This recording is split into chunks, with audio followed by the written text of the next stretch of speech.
Welcome, guys. Welcome back to the Shoe Switchers at 97.1. That's right, the Shoe Switchers. Today we're going to talk about two really important topics so far in baseball, the NL West and who is more disappointing between the Padres and the Mets.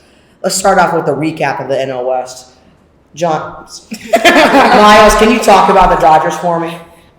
Yeah, the Dodgers aren't as good as they used to be, but they still have they always have these a lot of good players, and then they have these really good role players that always play their part.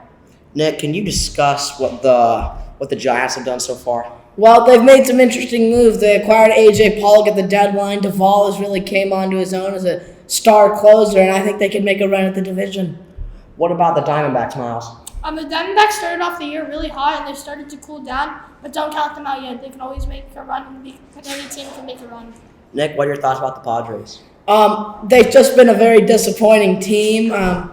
We've had a very strong core, and they just have not really done anything. The trade deadline, they swept the Rangers. They decided to keep their core, maybe make a run in 2024, but this has been a very disappointing year for San Diego. And Miles, can you finish us off with what the Rockies have done all year? Basically, what the Rockies have done is set themselves the standard of being last place in the NL West.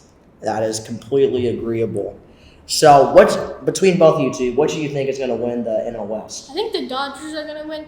They just have the best, most depth, and the most star players, pretty much. What about you, Nick? I personally think the Giants are going to win. They have a bullpen, and bullpens are the most important part of a baseball team. J.D. Davis has come on hot, so has Conforto, and I think they've got a real chance. Okay, now following this, what are your thoughts on who's worse between the Padres and the Mets?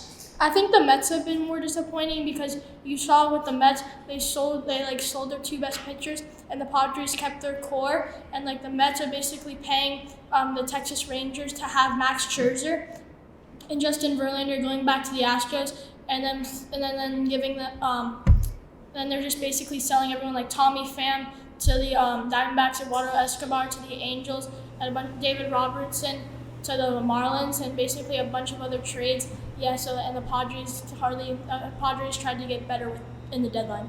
So who did worse? The Padres are more disappointing. So the Mets are more disappointing. Nick, what are your thoughts? I disagree. I think the Padres have been more disappointing. If you take out the payroll numbers and just looked at both the rosters side by side, the Padres roster runs laps around them. Juan Soto, Xander Bogaerts, Fernando Tatis, Manny Machado, Blake Snell, Yu Darvish. There's so many more star guys than a couple 40-year-old starters that they just signed for way too much money. Everybody thought the Padres were winning the World Series, and in reality, they're fourth in the division. It's hard to get more disappointing than that. Thank you for the discussion, guys. We'll have to see you guys next time on the 97.1 Shoe Switchers. See you guys next time.